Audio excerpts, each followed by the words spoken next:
Austin Reeves balak pa atang mapasama sa All-Star ngayong season. Pero bago yan may bad news naman dito sa Los Angeles Lakers.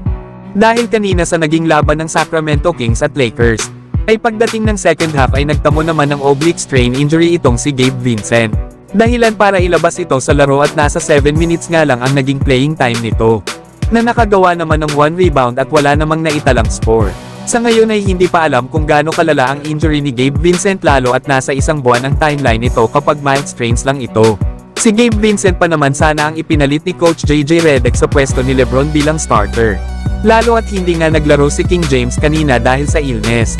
Pero sa di nga inaasahan ay si Gabe Vincent naman ang nagkaroon ng injury. Gustong-gusto pa naman ni JJ Redick si Gabe Vincent dahil na rin sa pagiging matibay nito sa depensa at paglalaro ng aggressive ngayong season.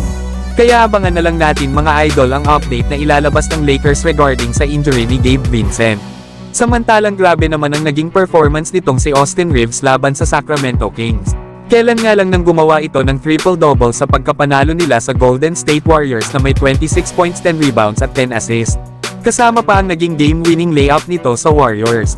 Ay ngayon naman laban sa Sacramento ay gumawa naman ito ng 26 points at career high na 6 assists at 6 rebounds. Kaya halimaw talaga ang performance nitong si Austin Reeves na hindi malabo na sa mga susunod na taon ay makakabilang na ito bilang All-Star. Na walang duda na si Austin Reeves talaga ang third star ng kanilang kupunan sa likod nila LeBron James at Anthony Davis.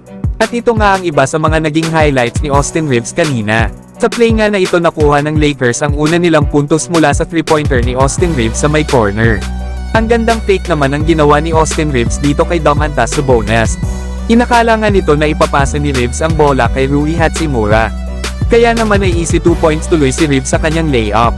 Nakakuha naman ng end-one play dito si Austin Reeves sa ginawa niyang pag-atake sa basket. Wala nang ang nagawa si De'Aaron Fox dito. At bago naman matapos ang first quarter ay isang 3-pointer naman ang binitawan ni Austin Reeves sa top of the key para baunin ang siyam na kalamangan laban sa Kings. Ang ganda namang give and go ang ginawa nila Reeves at Davis para na naman sa isang magandang play. Nagawa naman ni Reeves na maitabla sa All-68 ang score dahil sa 3-pointer na ginawa niya. Tumalsik naman si Malik Monk nang subukan niyang pigilan ang dribble drive ni Austin Reeves. Kaya naman ay end-one na naman ito sa nasabing guard ng Lakers.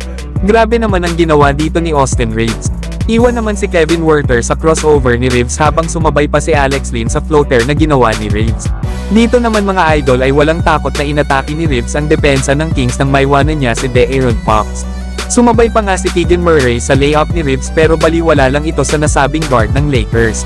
Pero kayo mga idol, ano ang masasabi nyo sa future All-Star ng Lakers na si Austin Reeves?